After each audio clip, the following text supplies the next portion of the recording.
Assalamualaikum. Oh, Waalaikumsalam. Ya. Oh, Paham. ahlan. Sehat ahlan. lagi, Kiai. Alhamdulillah. Assalamualaikum Kiai, sehat Ya lagi. Allah. Kita Dari balik mana lagi ini? nih. Oh, kita tadi habis nongkrong. Nah, pas di Kebiasaan. Iya. Duduk. Nah, Udah pada makan belum nih? Alhamdulillah, belum Kiai. saya sih tadi bisa makan. Iya, Pak Kiai. Kemarin saya Raihan bawa temen lagi Pak Kiai. Temennya siapa namanya? Sadi. Mas Adit. Nah, kenalin Iya. dulu namanya Ya, siapa? perkenalkan dulu Kiai, nama saya Fadil. Adil. Iya, Ya. Oke. Baik. Penting apapun namamu, yang penting harus menampakkan kebaikan. Wah, Iya, sih. Harus selalu bersyukur. Benar, benar. Oke. Harus selalu menerima apapun yang Allah beri buat kita. Jangan ngeluh terus. Iya. Nah, Pak Kiai, sebenarnya Mas Fadil ini tuh ada sesuatu pikiran yang membuat hatinya dia tuh gelisah Pak Kiai. Gitu. Perihal takdir Pak Kiai. Dia udah ibadah, udah kerja keras, tapi kok hidupnya masih gini-gini aja. Nah itu apa yang salah dari dia, atau memang udah takdirnya seperti itu? Dan apa sih itu takdir Pak Kiai dalam Islam? Takdir ya. Iya, takdir. Baik. Assalamualaikum warahmatullahi wabarakatuh. Hamdan wa syukranillah, salatan wa salaman ala rasulillah, amma ba'd. Sahabat MUI yang dirahmati Allah subhanahu wa ta'ala, berkhusus sahabat-sahabat yang hadir di Studio MUI TV Kota Bekasi. Pada hari ini kita berbicara tentang tema takdir ya. Pasti itu yang disebut dengan takdir. Ya. Takdir. Di dalam Al-Quran Allah subhanahu wa ta'ala berfirman, wa ammal insanu idza mabtalahu rabbuhu faqadara alaihi rizqah yaqulu rabbi akraman wa idza mabtalahu faqadara alaihi rizqahu fa yaqulu rabbi ahanan. Manusia itu kalau rezekinya ditakar, takaran lah, qadara, maka dia akan merasa dirinya sedang dihina. Kembali pada takdir, takdir itu berasal daripada kata qadara. Qadara artinya mampu atau menakarkan sesuatu. Qadara menakarkan sesuatu. Takdir berarti sebuah takaran. Takaran sesuatu yang sudah ditakar, sesuatu yang sudah di apa kalau bahasa kita itu sudah diperhitungkan. Ini yang lahir kira-kira laki atau perempuan. Yang lahir ini berat badannya kira-kira berapa. Itu sudah ada itu. Takarannya sudah ada ketentuannya. Sehingga ada para ulama berpendapat takdir itu dibagi kepada dua bagian. Ada takdir yang disebut dengan takdir mubrom. Takdir apa tadi? Mubrom. Takdir mubrom ini takdir takaran yang nggak bisa dirubah, yang nggak bisa di apa namanya, yang nggak bisa didaur ulang. Kenapa demikian? Karena itu berkaitan dengan ketetapan Allah yang sudah mutlak. Contoh, Raihan lahir sebagai laki-laki, maka tentunya tidak bisa Raihan memaksakan diri berubah untuk menjadi seorang perempuan. Karena takdirnya Raihan sebagai pria. Walaupun kemungkinan besar, saya pengennya jadi perempuan. Makanya dalam hal ini ada sesuatu yang memang ada yang menarik, ada yang kadang-kadang menggeser satu nilai, satu makna, seolah-olah kalau ada orang laki-laki kemudian ingin menjadi seorang perempuan, itu adalah bagian daripada takdir. Padahal bagi saya itu bukan bagian daripada takdir. Karena apa? Karena yang namanya takdir mubrom itu udah, kalau atau takdir boleh itu ada takdir yang memang udah ketentuannya udah baku gitu. Takarannya udah baku, nggak bakal bisa berubah lagi. Kalau kemudian dia mau berubah, berarti ada sesuatu penyakit yang ada dalam dirinya. Masa udah jadi laki-laki pengen jadi perempuan pengen jadi laki-laki. Dia kan kodrat lahiriah, kodrat fitriyah yang Allah berikan kepada kita, itu nggak bisa dirubah. Tapi ada juga takdir yang bersifat mu'allaq. Mu'allaq itu sesuatu yang digantung, ya, artinya sesuatu yang bisa ditentukan tergantung kepada bagaimana diri kita. Dalam Al-Quran Allah berfirman, innallaha la yughayyiru ma biqaumin hatta yughayyiru ma bi anfusihim. Satu kaum itu tidak akan bisa berubah kecuali dia mau berubah nasibnya, dirinya. Kamu itu walaupun kemungkinan ada potensi jadi orang kaya, dari wajah mungkin udah punya potensi ya. Udah kalau dari muka anak komplek lah bahasanya, ya kan? Raihan, muka anak-anak komplek lah. Tapi kalau malas tidur mulu kira-kira jadi orang kaya nggak? Tapi ada orang yang mukanya pas-pasan, tapi rezekinya rezeki presiden. Iya kan? Mukanya mungkin, waduh ini orang kelihatan aja mukanya istilahnya muka madesu. Oh madesu. Masa depan suram. Madesu tuh. Tapi kok ternyata dia sukses. Datang ke Jakarta ngegembel, ya kan? Setiap pagi berangkat bawa karung, pulang isi, pulang berangkat bawa karung, pulang isi, waktu terus berjalan, gigih, rajin. Yang dari gembel berubah jadi modal, jadi investor, jadi orang kaya. Ini namanya disebut dengan takdir mu'allaq. Kita yang bisa menentukan nasib diri kita. Tapi kalau yang berkaitan dengan mubram tadi, yang mutlak tadi nggak bisa dirubah. Syukuri aja. Kamu Adit, ya udah begini mukanya kan, alhamdulillah. Jangan pakai lagu-laguan. Pengen dipasang gigi saya pengen pasang apa supaya bagus dikit, ditarik-tarikin. Bibir biar secara seksi dijahit, bisa ditambal sulam. Ya kan, ada nggak begitu? Ada. Hidung pengen mancung pakai di suntik, operasi, muka biar putih pakai operasi plastik. Yang begini-gini mah nggak usah. Syukuri aja udah. Yang kasihan kalau seumpamanya adik-adik seumpamanya sekarang, udah wajah ganteng begini, tiba-tiba operasi plastik. Pulang-pulang emaknya nggak kenal tuh anak gue yang mana.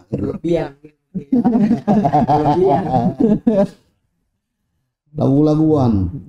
Orang pulang berangkat namanya Adit, pulang namanya Tia. Nah ceritanya coba kalau begitu. Ya kasihan siapa? Emak juga kasihan, orang tua juga kasihan. Lo manggil Adit tapi mukanya Tia. Iya kan? Jadi sekarang syukuri aja. Alhamdulillah, saya terlahir sebagai seorang laki-laki. Alhamdulillah, saya terlahir sebagai seorang perempuan. Tinggal melaksanakan apa yang Allah perintahkan sesuai dengan porsi kita. Lah porsi laki-laki kalau sholat Jumat ke masjid. Benar begitu. Siapa tadi namanya lupa? Fadil. Lu ngapa nggak ke masjid Dil? Apa Ustaz anak jadi perempuan nggak pakai wajib sholat Jumat? Pakai ngeluh begitu. Yang perempuan aja pengen sholat Jumat di masjid, kamu jadi kenapa jadi kayak perempuan?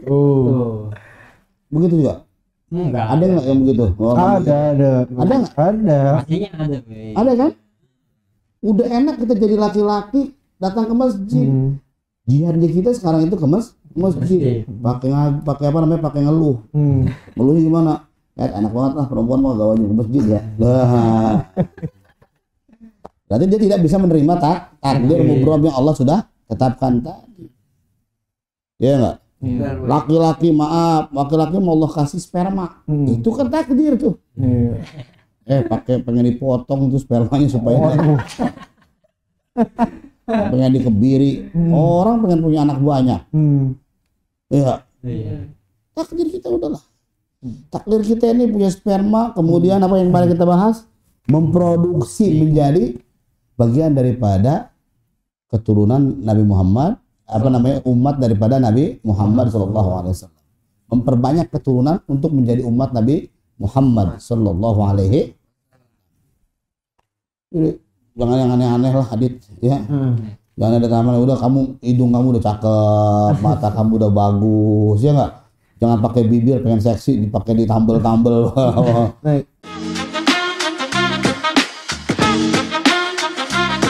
Jadi itu kalau apa namanya, kalau tadi yang apa Fadil lagi gelisahin itu maksudnya takdir ke apa? Amalak ya? Apa tadi? Takdir mu'allaq. Kamu gelisah kenapa, Dil? Gelisah Yang tadi kayak apa namanya, dia udah kerja keras gitu, kerjanya udah nggak ada liburnya, tapi hidupnya gini-gini aja gitu. Makanya kalau takdir model begitu kan itu kan tergantung kitanya. Makanya kata Imam Fakhr Razi dalam tafsir Fakhr Razi itu sudah berkata, kalau kita melaksanakan sesuatu ya, lagi mengerjakan sesuatu, jangan suka memikirkan jangan suka berpikir targetnya.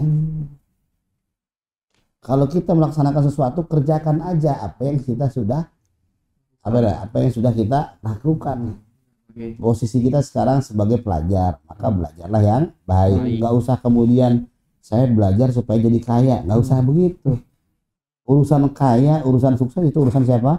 Allah.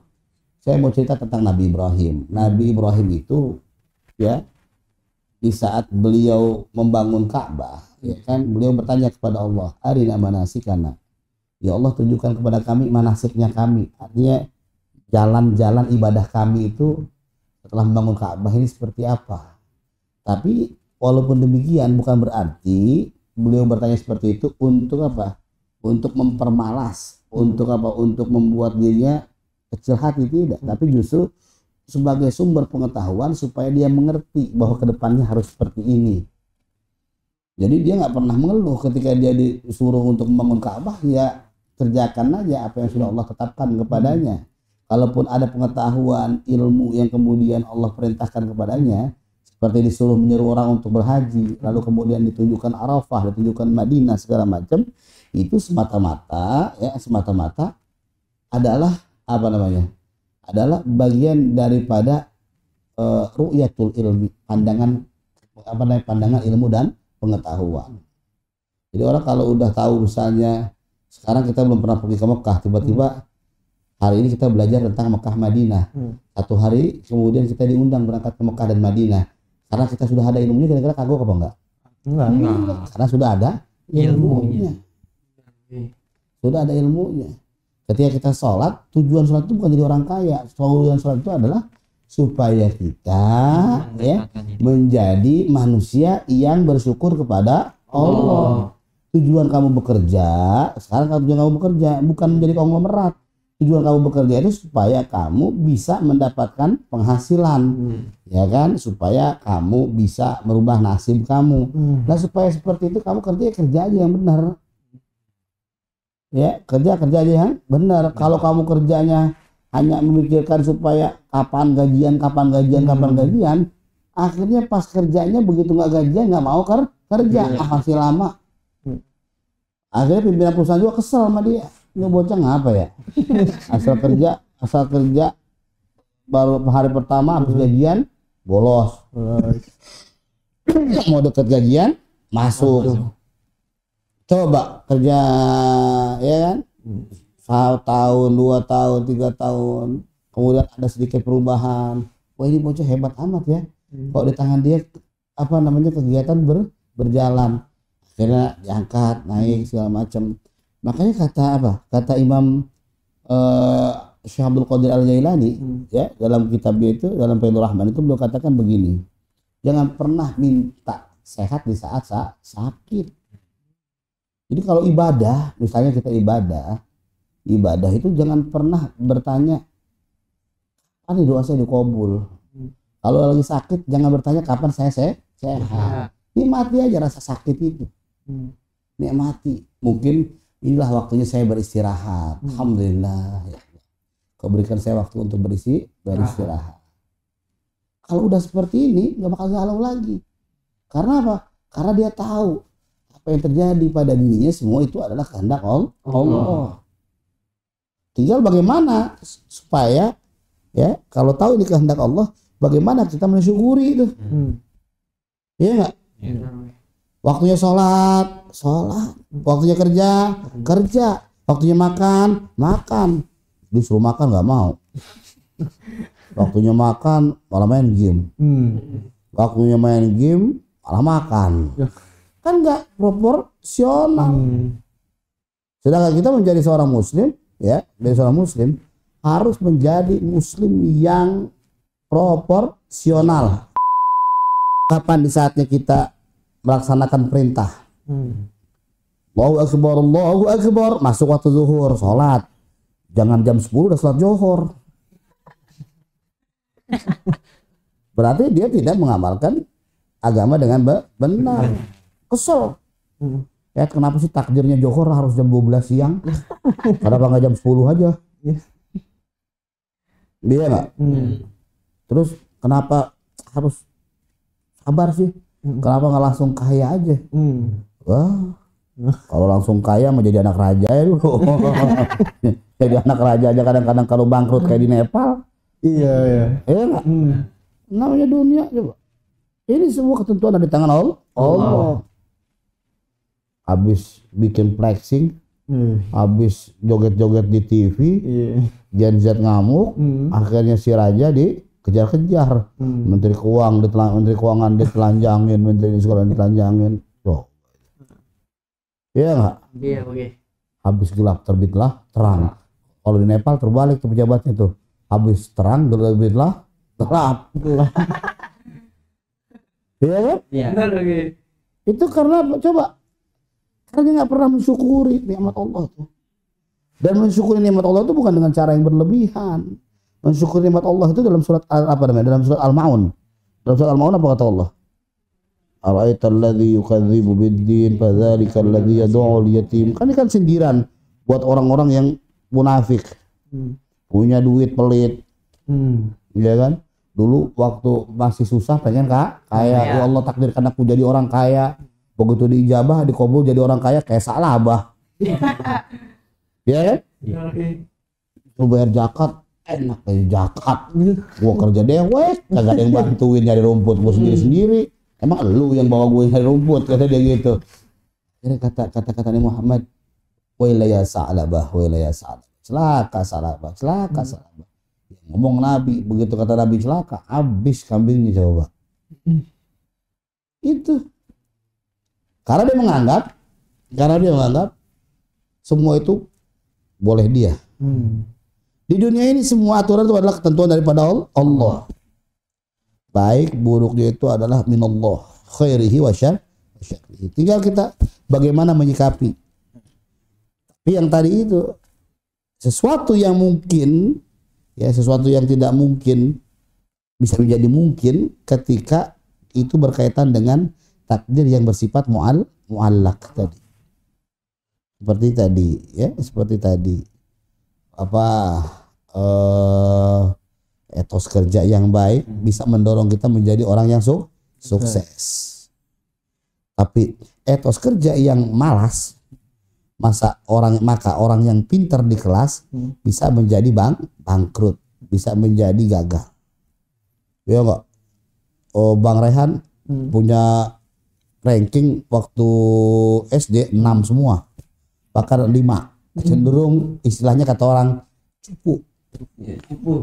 Tapi nyatanya rezekinya dia karena dia gigih, semangat, walaupun nilainya 6 atau nilainya 5, tapi jadi orang kaya Mas Rehan. Kok bisa Ustaz? Lu tanya aja sama dia.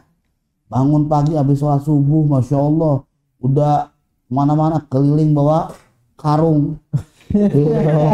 kumpulin. Akhirnya sekarang dikenal sebagai juragan. Juragan apa itu si Rehan sekarang? Pak, bukan lagi juragan itu sekarang. Dia sekarang jadi pabrik bank sampah. Semua sampah di Indonesia larinya ke dia semua.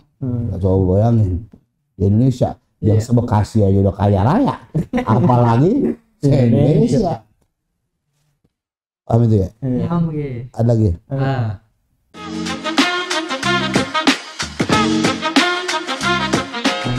Kalau takdir kematian itu kan udah ditulis ya sebelum kita diberikan nyawa ya. Nah, bagaimana cara kita mati itu juga udah ditulis kan. Nah, kalau kasusnya dia matinya bunuh diri itu gimana Pak Kiai? Karena bunuh diri juga kan sudah dilarang di dalam agama ya. Tapi kalau dia ditakdirkan untuk mati bunuh diri itu gimana? Bunuh diri itu ada disebabkan karena ketakutan miskin, faktor ekonomi. Ada bunuh diri karena diputus pacar, faktor cinta. Ada bunuh diri karena faktor politik, gagal jadi dewan, sehingga akhirnya bunuh diri. Gagal jadi wali kota, akhirnya bunuh diri.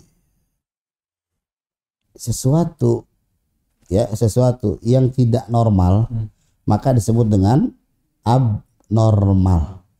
Sesuatu yang disebut dengan abnormal berarti orang yang berpenyakit. Yang jadi pertanyaan saya, kalian mau ikut orang yang berpenyakit tadi? Enggak. Mau bunuh diri? Enggak. Diputusin cinta, bunuh diri. Emang cuma dia doang cewek? Iya. Coba. Rugi. Gitu, diputus cinta. Kita kemudian mojok sendirian, ya nggak, bawa narkoba, bawa ini segala macem, akhirnya kepergok polisi. Yang rugi siapa? Kita. Kita harus punya nyanyi, punya lagu. Wanita bukan engkau saja yang ada di dunia ini. Iya kan? Wanita bukan cuma dia doang, banyak. Ini dunia tidak selebar daun kelor. Iya nggak? Iya. Jangan kayak Majnun. Seolah-olah perempuan itu cuma si Laila doang. Walaupun kemudian cerita beliau menjadi cerita novel yang menarik dalam kisah Romeo and Juliet. Tapi kan itu kan nggak pantas dia nggak pantas diikutin buat orang-orang yang beriman. Karena orang-orang beriman itu adalah orang-orang yang tidak pernah berputus asa. Salah satu sifat dan ciri orang beriman adalah tidak putus asa. Wala tai'asu min rauhillah. Dan janganlah kalian pernah berputus asa. Karena berputus asa itu bukan sifat orang beriman. Bunuh diri putus asa bukan? Putus asa. Kalau orang yang berputus asa berarti bukan orang beriman. Ada lagi pertanyaan? Ada yang mau ditanyain? Udah masih galau nggak nih? Udah galau bener nih. Kira-kira kalau seumpamanya pulang dari sini diputusin pacarnya dan saya terima belum? Wah, enggak, namanya orang nggak beriman gitu. Berarti ngaji hari ini berhasil ya. Jadi begitu diputusin cinta, kau nyanyi lagu. Wanita bukan engkau saja. Oke.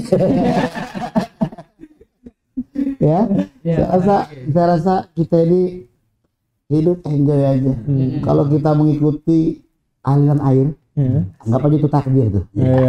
Ya kan air kan ngalir dari atas ke bawah, itu kan mengalir apa adanya. Kalau ada yang air belok berarti memang menyimpang atau memang dibelokin. Air belok itu bukan karena kemauan air, tapi ada yang ngebelokin. Sesuatu yang ngebelokin berarti ada sesuatu. Imma itu dibelokin sama yang maha kuasa atau dibelokin karena ulah tangan-tangan iseng. Masuk gak nih? Masuk. Ya kan? Air itu begitu. Kok tiba-tiba air kok belok kiri ya? Kita ikutin. Oh, ternyata lebah sini akar rumputnya udah ada yang nyabut. Akhirnya belok ke kiri. Berarti ada perbuatan orang yang iseng. Kan harusnya kan jalannya kan lurus nih. Airnya. Kok tiba-tiba belok ke rumah saya? Oh, di rumah saya banjir. Oh. Ada sesuatu. Oh, ada yang mampet di pojokan sana.